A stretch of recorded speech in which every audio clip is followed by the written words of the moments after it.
Everyone, एक छोटा सा सेंटेंस देखते हैं। Please wear your jacket, it's cold outside. ये सेंटेंस बिल्कुल करेक्ट है, इसमें कोई गलती नहीं है। लेकिन अगर इसी बात को एक नेटिव स्पीकर बोलेगा तो वो कहेगा please put on your jacket, it's cold outside. एक और एग्जाम्पल देखिए, अगर आपको कहना हो द मीटिंग वॉज पोस्टपोन्ड तो आप कह सकते हैं the meeting was put off. आपने नोटिस किया, दोनों ही जगह हमने एक ही मेन वर्ब लिया, पुट, और उसके साथ एक छोटा सा वर्ड लगा दिया, जैसे एक जगह ऑन और दूसरी जगह ऑफ, और पूरा का पूरा मीनिंग ही बदल गया। एक जगह पुट ऑन का मतलब हो गया पहनना और दूसरी जगह पुट ऑफ का मतलब हो गया पोस्टपोन करना। इस कॉम्बिनेशन को कहते हैं फ्रेजल वर्ड्स। हम में से बहुत से लोग इंग्लिश बोलते वक्त स्टैंडर्ड या लिटरल वर्ड्स का यूज करते हैं जो सुनने में थोड़े टेक्स्ट बुकिश लगते हैं। अगर आप सच में फ्लुएंट साउंड करना चाहते हैं, चाहे किसी इंटरव्यू में हो, ऑफिस प्रेजेंटेशन में हो या नॉर्मल कॉन्वर्सेशन में, तो फ्रेजल वर्ड्स पर कमांड होना बहुत जरूरी है। Hi guys, my name is Kanchan and you are watching me on English connection. आज की इस मास्टर क्लास में हम कुछ सबसे ज्यादा यूज होने वाले और इम्पोर्टेंट फ्रेजल वर्ब्स को बहुत ही आसान तरीके से उनके करेक्ट मीनिंग्स और सेंटेंसेस के साथ सीखेंगे। आज का मेरा गोल है आपके कॉन्फिडेंस को एक नया बूस्ट देना। अगर आप तैयार हैं अपनी इंग्लिश को नेक्स्ट लेवल पर ले जाने के लिए तो नोटबुक और पेन निकाल लीजिए, वीडियो को लाइक कर दीजिए और चलिए शुरू करते हैं। हमारी सबसे पहली कैटेगरी है उन फ्रेजल वर्ब्स की जो हमारे डेली काम, मल्टीटास्किंग और प्रोडक्टिविटी से जुड़ी हैं। The first one is burn out. जब आप बहुत लंबे समय तक बिना आराम किए बहुत ज्यादा मेहनत करते हैं और एक पॉइंट पर आकर आप फिजिकली और मेंटली पूरी तरह थक जाते हैं कि अब मुझसे काम नहीं होगा, उस स्टेट को हम कहते हैं बर्न आउट होना। So burn out means to become extremely tired और sick from working too hard. Instead of, if you keep working 14 hours a day without taking a break, you will eventually become extremely tired. Say, if you keep working 14 hours a day without taking a break, you will eventually burn out. The next one is put off. ये हम सबकी एक बहुत बड़ी आदत होती है किसी काम को आगे के लिए टाल देना। I will do it tomorrow कहना। इसके लिए हम यूज करते हैं put off. So it means to postpone an activity or event to a later date. Instead of don't postpone your studies until the last moment, say don't put off your studies until the last moment. The next one is knuckle down.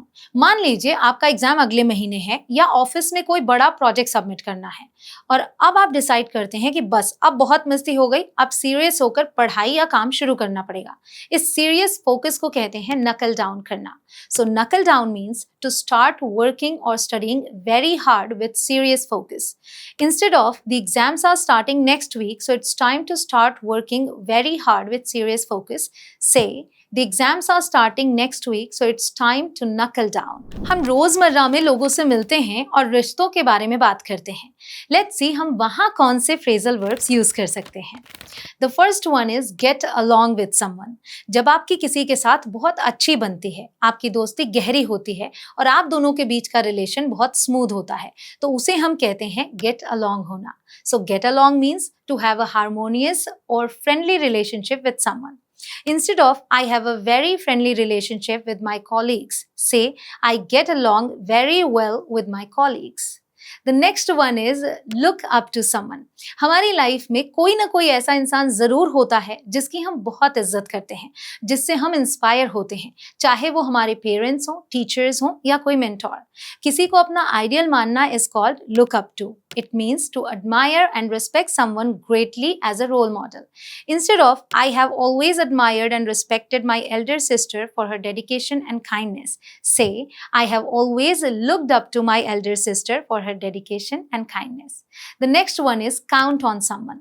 जब आपको किसी पर पूरा भरोसा होता है कि मुश्किल समय में ये इंसान मेरा साथ जरूर देगा या मैं इस पर रिलाई कर सकता हूँ, ट्रस्ट या रिलाई की जगह आप यूज कीजिए count on. It means to rely or depend on someone for help or support. Instead of, you are my best friend, I know I can always rely on you, say, you are my best friend, I know I can always count on you. अगर आप daily ऐसे ही practice करते रहे तो fluent English बोलना possible है, but अगर आप step by step complete spoken English सीखना चाहते हो, बिगिनर से एडवांस लेवल तक, तो आप हमारा स्पोकन इंग्लिश कोर्स ज्वाइन कर सकते हो इंग्लिश कनेक्शन ऐप पर। इस कोर्स में आपको मिलेगा ये सब। और सब कुछ स्ट्रक्चर्ड वे में सिखाया गया है ताकि आप कंफ्यूजन के बिना इंग्लिश बोलना स्टार्ट कर पाएं। Lakhs of students are already learning with English connection. अब आपकी बारी है। इंग्लिश कनेक्शन ऐप डाउनलोड करो और अपनी इंग्लिश स्पीकिंग जर्नी स्टार्ट करो फ्रॉम टुडे। जिंदगी में प्रॉब्लम्स आती हैं और हमें उन्हें फेस करना पड़ता है, उनका सॉल्यूशन निकालना पड़ता है। इन सिचुएशंस को डिस्क्राइब करने के लिए ये फ्रेजल वर्ब्स परफेक्ट हैं। Face up to something. कभी कभी हमारे सामने कोई मुश्किल सच्चाई या रियलिटी होती है जिसे हम एक्सेप्ट नहीं करना चाहते, हम उससे भागते हैं। लेकिन जब आप उस प्रॉब्लम को एक्सेप्ट करते हैं और उसका सामना करने के लिए तैयार होते हैं, उसे कहते हैं face up to. It means to accept and deal with a difficult situation or reality. Instead of he needs to accept and deal with the reality that he failed the exam, say he needs to face up to the fact that he failed the exam. The next one is figure out.